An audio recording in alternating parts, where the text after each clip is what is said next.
Om Shri Sai Ram, Upanishad Vahini by Bhagwan Shri Satya Sai Baba, Chapter 5, Mandukya Upanishad.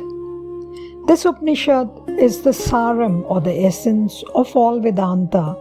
It is the most profound among all the Upanishads.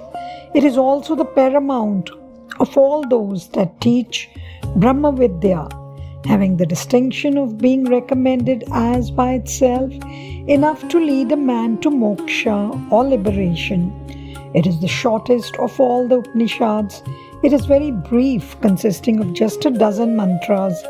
They are divided into 4 prakaranas or the sections, agama, explanations of the Upanishad itself, the scriptural treatise, Vaithalya, or the establishes the unreality of the objective world. Advaita defends the oneness of reality, and Alata Shanti, or extinction of the burning coal, deals with the state of release from the suffering. In the first prakarana, the secret doctrine of Omkara, which is the key to Atma Tattva or self-realization, is expounded. In the second prakarana, Dvaita, the doctrine of dualism, is discussed and alleviated. In the third, Advaita or non-dualism unity is discussed. The last prakarana describes certain mutually contradictory non-Vedic doctrines. No sound is beyond the ken of Om. They are all Om, its permutations and products, and Brahman is no different from Om, as Om is nothing but the sound of Brahman, the absolute reality. Therefore, the Brahman, which is Paroksha, indirect, beyond direct side, is the Atma, which is Aparoksha, that is direct or unmeditated. The distinctions of Vishwa.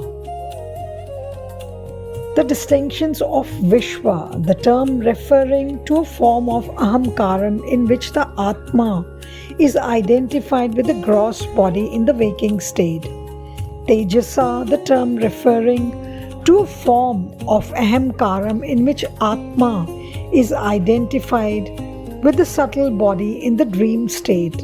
And Prajna, the term referring to a form of Ahamkaram in which Atma is identified with the casual body in the deep sleep state, are but the manifesting mediums of the Atma. This Atma and the Atma, which is commonly referred to as I, are both the same. The I consistently underlines the waking stage, then the dream stage, and later the deep sleep stage, and experiences them.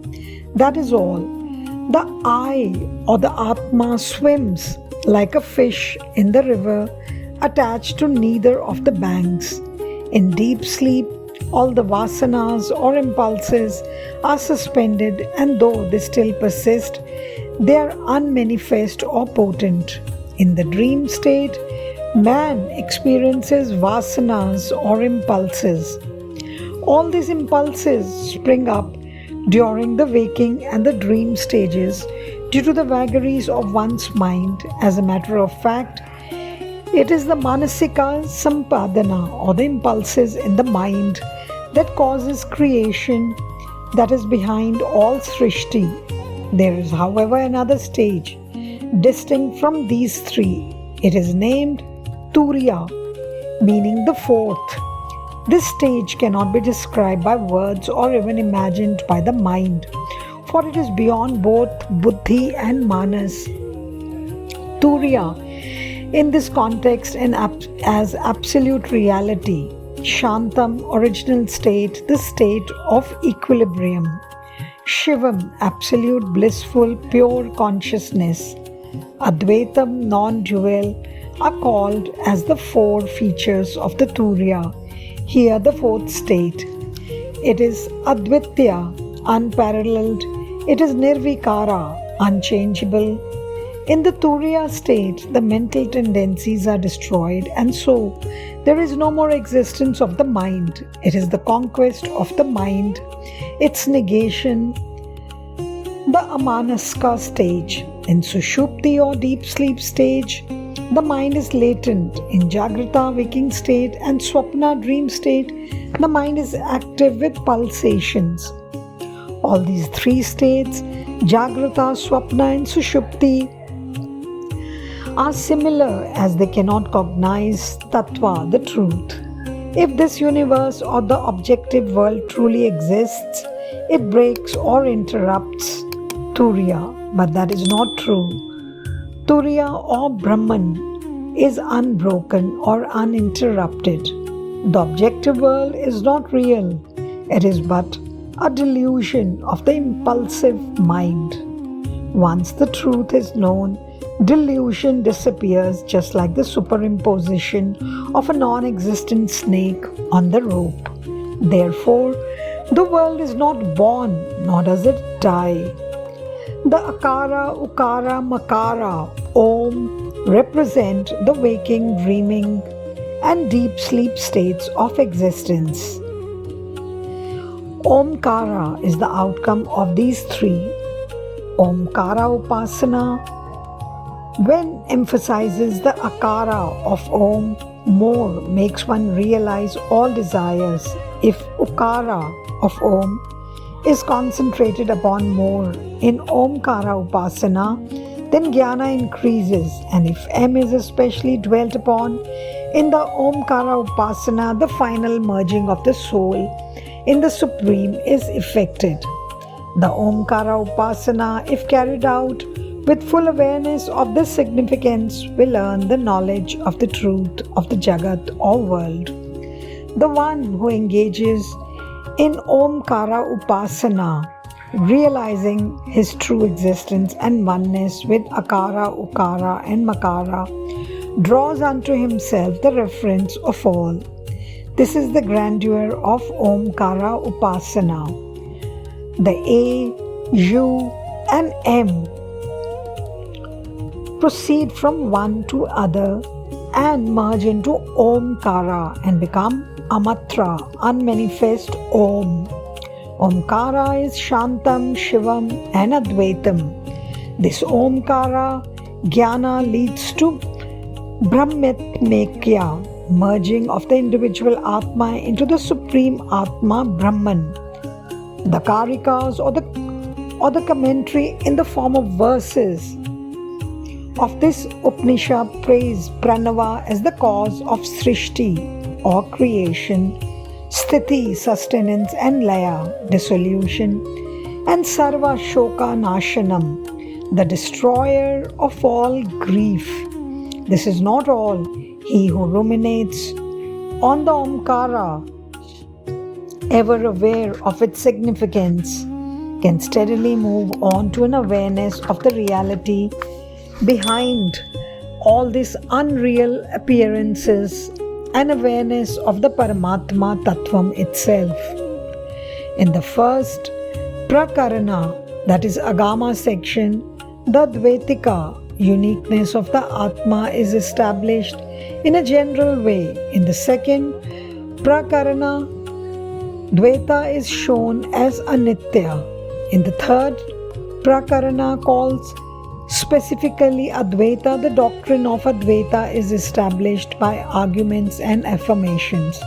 At first, the world, which is of multifarious forms, was latent and unmanifest. But the one who is a Kripana or low or little-minded or mean will be of the notion that only because of the worship of Karya Brahma, manifested Brahman, that is the world with multifarious forms, this Brahman is attainable, and this kind of worshipper of the world is a mean and pitiable one. But the truth is that the Advitya or non-dual Brahman is unattainable through such worship. It will only lead to falsity. The Brahman revealed in this Upanishad is not that which is karpana or mean, which has birth, or that which is easily attainable. The Atma is like Akasha, ether or space, all pervasive. It may seem enclosed in certain limits, like a pot or a room, and may be spoken of as so individualized, that is jivis. But in that limitation there is no truth. The body too is like the pot, which limits the space enclosed in it. For a time and for all appearance, there is no innate distinction between the space in the pot and the space outside it. Take away the limiting factor, and they are one. Likewise, when the body consciousness is destroyed, there is no distinction between the jivi and the Atma. When the pot is broken, the space in the pot merges with the space outside. Similarly, when the mortal body is given up, the jivi merges with the Atma. It is the limitation, temporary medium body that appears to qualify the jivi. Otherwise, it is the Atma itself. The space enclosed in the pot, that is Ghataksha, cannot be considered as the Avyana or the subdivision or Vikara, transformation of the space outside, that is Maha-Akasha. Likewise, jivi can never be considered as an Avayana or in Samadhi, complete absorption. There is no cognition of the two. Both Dvaita and Advaita appear as opposites due to the state of illusion caused by avidya or ignorance. But it is not so. The rope is the cause of all the illusion and delusion of the appearance of a serpent. So too, Brahman is the cause of all this illusion and delusion, connoted by the one word, the world or Jagat. It is not correct to say that the Paramatma is born as Jagat, for how can essential quality, the Swabhava, be changed? Manifoldness is not the characteristics of Paramatma Tattvam or Supreme Truth. The Shrutis declare this in many contexts. Why? They will condemn those who see it as many. We refer to the experiences of the dream caused by the mind as unreal, isn't it? Likewise, even the experiences of Jagrata, the waking state, are caused by the mind. So, they are also not real. The Atma Chaitanya or the witness consciousness, which is the witness of everything alone, is real or Satya. Turn the mind away from the sensory world. Through the practice of Viveka or discrimination and Vairagya, non-attachment, then you attain the Amanyo Bhavan, the state of no mind. The Atma alone is real or truth. The rest is all unreal. Well, you have to remember another thing. Trying to control the mind without a clear understanding of the falsity of the world is a vainful, valueless effort, and the tendencies of it will not cease. They will sprout again when you relax your control over the mind. In Sushupti or the deep sleep stage, all the sensory attractions are suspended due to the inactiveness of the mind. However, it is important to note that the mind becomes active again when one comes out of the deep sleep. Only when the conviction that all sensory experiences are unreal is well and truly stabilized, the mind will no longer crave for them. It will lie powerless as a defunct limb. However hungry a man may be, he will not certainly crave for excreta, will he?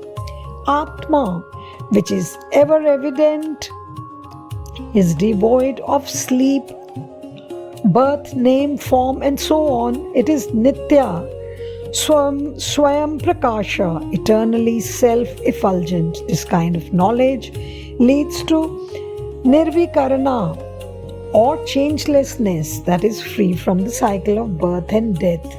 Attempting to curb and control the mind without firmly establishing in the knowledge about the falsity of the world is like the attempt to empty the ocean by means of a blade of grass, foolish and fruitless. Be firmly fixed in the conviction that the world is a myth or delusion, and with this knowledge and awareness alone you can aspire for prashanti and abhaya, that is peace and fearlessness. There should be a source behind the manifestation of any object, be it either from Sat, that is existence, or Asat, non-existence or unreal, or Sat Asat, existence and non-existence, isn't it? If at all the manifestation happens, then it is regarded as nothing but vikara, that is change, modification or transformation. The karana or the cause undergoes vikara or change and manifests into the karya or effect, deed. Well, Sat has no vikara and so Sat cannot be the cause of manifestation. Asat is non-existent itself and hence object manifestation is impossible from it. And Sat Asat mutually contradicts and so nothing can be born or produced. All the worldly objects are mutually different and so is the experience rendered by them. Just by remembering fire, you do not get burnt. It is only when you hold it in your hand that you get burnt. So too, all worldly objects are different from the jnana about them. Knowledge is one thing, actual experience is another. Pot is not different from clay. So too, the search for the snake does not exist. One sees it in the rope. It is all a figment of the imagination, bhranti. In other words, it is all manah kalpita or imaginations or projections of the mind. In dreams, with nothing concrete, all the joy and sorrow of manifoldness are undergone. For the machinations and inferences of the mind, no basis or explanation is needed. Imaginary inferences about the unreal world will pester the mind. So long as the illumination of Satya or truth is absent, clasping delusions is the fate of the mind which is steeped in avidya or ajnana. This Upanishad has declared in plain, unambiguous terms that the Sat can never be the cause for the Karya, Asat. The Chitta or the mind was never born. Various appearances from a burning scent stick are not created from elsewhere. Likewise, all objects that are seen around are only abhasa or appearances caused due to the chalana or movement of vijnana or pure knowledge, pure consciousness alone and are not created from somewhere else. Everything is appearance and abhasa, but not material objects. Neither the external things are produced by the chitta or mind, nor the chitta is produced by the external things. Everything is born out of avarna or wheel called ajnana, ignorance. Samsara, which has the dual characteristics of evolution and involution, of origination and dissolution, is the fruit of this ajnana. Since Paramatma is Sarvatma Swarupa or the embodiment of all Atmas, there is no possibility of cause, effect, or wish fulfillment or purpose, product appearing in it. For him who has had the vision of Atma, all is Atma. The seed composed of Maya will sprout into a tree composed of Maya. However, both are false and fleeting. So too, the birth and death of the Jivi are both false. They are mere words signifying nothing. The things seen in dreams are not distinct from the dreamer, are they? Since there is no cause, the chitta or the mind never originated. There is no cause, no effect. The cause for the origin of chitta or mind is dharma, the do's, and adharma, the don'ts. Therefore, the one who expels these do's and don'ts attains a state of no mind, and that itself is moksha or liberation. It is the chitta, spandana, or the impulse of the chitta that causes things to originate. By being aware of this, one should recognize the uniqueness of Turiya, that is to say, Atma Tattvam or true self. That is why the Atma Tattvam is called Vijnana, fully assimilated knowledge. For the one who has attained this realization, Nama or names, Rupa forms, Vastu or things or objects, Bhava thoughts that arise in the mind, all get merged in the one all-pervasive, all-inclusive Atma. The Advaita or the doctrine of non-dualism teaches that nothing exists except the Atma. Atma is not shunya or void or empty. Atma is everything. This Mandukya Upanishad is the shortest of all. The distinguishing feature of this Upanishad is it does not refer in the least to karma or kindred subjects. It concerns itself purely with the Atma Tattvam and its inquiry. Jai Sai Ram. Sa Ishwaraya Vidmahe Satyadevaya Dhimahi Tanna Sarva Prachodayat. Om Sa Ishwaraya Vidmahe Satyadevaya Dhimahi Tanna Sarva Prachodayat.